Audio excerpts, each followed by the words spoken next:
Ito, silipin ninyo yung mga gawa ng mga DPWH dito sa Pangasinan. Mukhang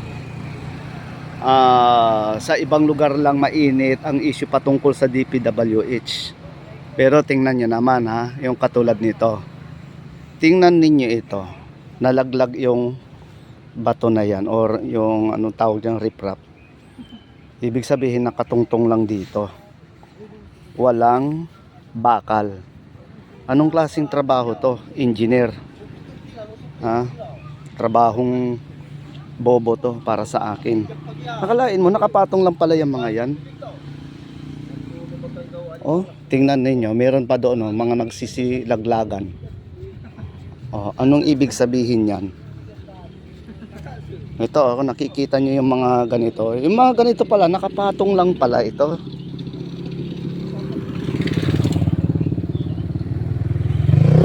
Hindi ba dapat may kwan yan, bakal yan dito? Oh, tingnan nyo. Isa na naman to sa mga gawa ng mga DPWH. Ayun oh, nakikita ninyo yung mga bato na yan na nalaglag. Anong tawag dyan? Riprap ba yan? Hindi ba dapat mayroong bakal dito?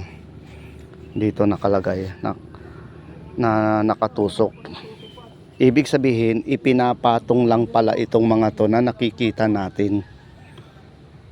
Katarantaduhan to. Oh, ayan.